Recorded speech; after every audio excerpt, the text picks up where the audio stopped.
Okay, welcome back sa ating Momontin channel mga bossing.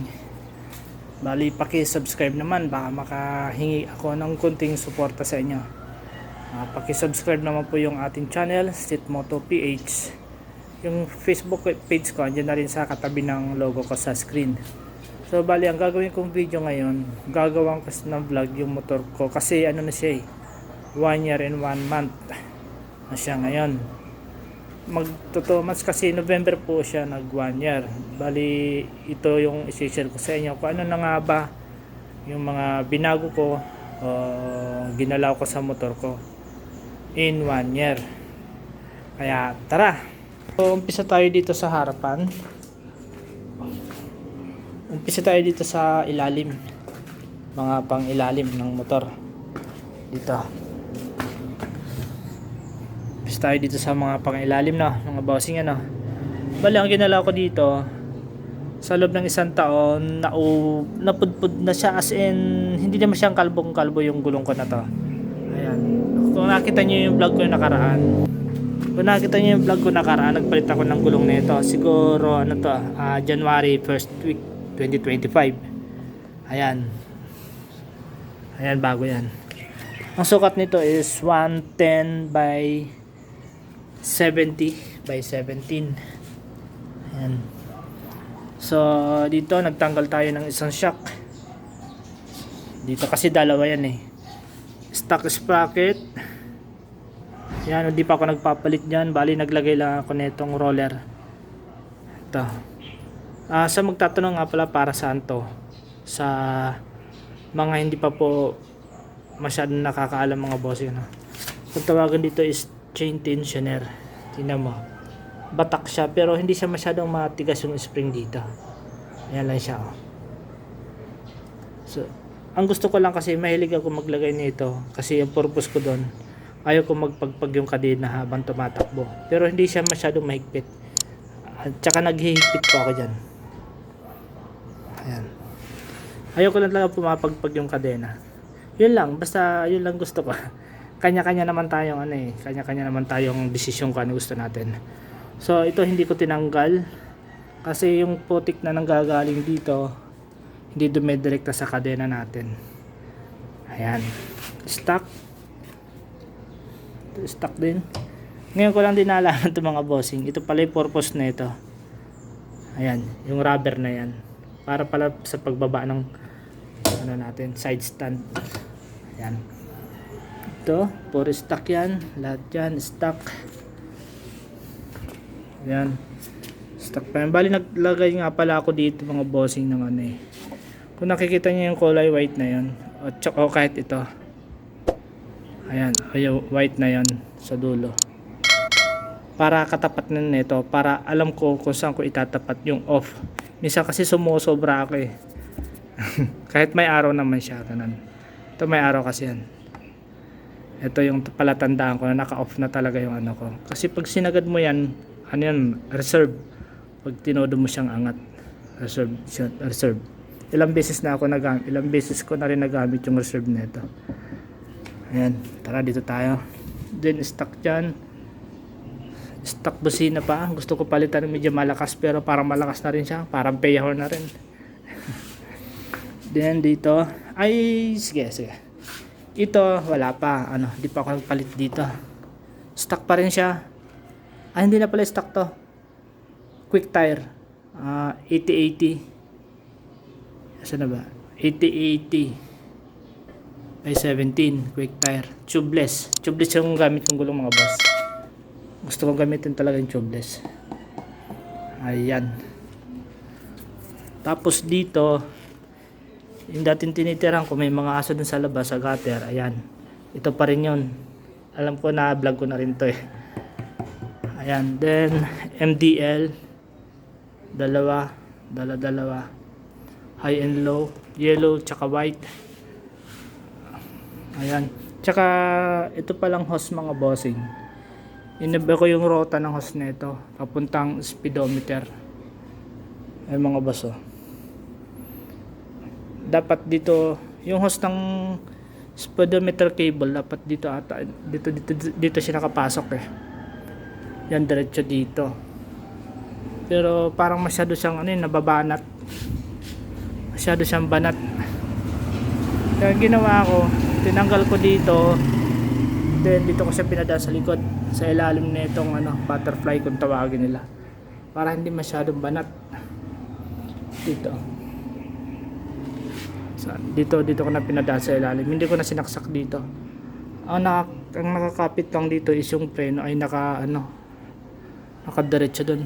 Itong cable na to na nandito. Cable lang ng preno yan. Yan na lang yun nandyan. Tapos sa mga magtatanong mga bossing na. Yun na dinisable ko na rin yung na ito, boss. Ano ba tawag dito? Choke cable. Ayan wala na siyang cable. Hindi ko lang tinanggal to. Ayan. Ang cable na ito, nakakabit pa rin yung cable na ito, mga bossing yun. Ito yung cable niya Ayan Ito pa rin yung cable niya. Hindi ko tinanggal. Ang ginawa ko lang, nilagyan ko lang siya. Ito yung choke cable. Nilagyan ko lang siya dito ng cable tie. Hindi makita. Basta may cable tie yan. Yan. Ito may cable tie siya. Para pag gumagalaw, hindi siya nagagalaw masyado. Ayan nagagalaw man siya, pero dito sa ilalim hindi. Hindi siya nababanat. Tsaka yung hose nito, pinababa ko talaga siya. Saan na ba hose nito? Ito yung hose niyan. Ito yung cable niyan. Nilagyan ko lang siya ng shrinkable tube. Ayan. Para hindi siya banat na banat. Pero nakabili na ako sa Shopee yung pamalit doon na yung basta meron sa Shopee, hindi ko alam mo tawag doon. Okay, dito sa kabila. So ito lang, nilagyan ko ng sapin kasi kumikis-kis dito sa niya, tinidor niya. Ayun kung mapapansin, nakis-kis yan, nakikis-kis nitong hose pag lumili ko. Pero hindi naman siya nagwa-wild. Yung mga issue ng YTX na nagwa-wild daw, hindi siya nagwa-wild kasi binago ng mekaniko ko yung dito sa throttle. Binago yan. So stock pa rin yan lahat, mga boss. Spark plug, nilinis ko rin siya. So change oil na rin to kasi ngayong January katapos papa-change oil ka na.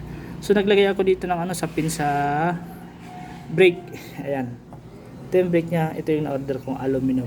Then Allen bolts, stainless. Yan. Tinanggal ko yung cover na plastic dito kasi ang pangit tingnan. Parang kumulubot yung pintura nya. Kaya ito lang muna. Hindi ko na nilagay nandito. So okay naman, kaso pag talagang wala akong pampakintab na nilalagay, namumuti siya. So stock. Then tapos mapapansin niyo, mga bossing, yung brake natin, pag nagpre na tayo, malagatak, tumatama yun dito sa bakal. Ang akin, ginawan ko siya ng sapin. Ayun may sapin siya na rubber, kaya walang lagatak, rubber tumatama niyan. Then stock shock, nagbawas tayo ng isa.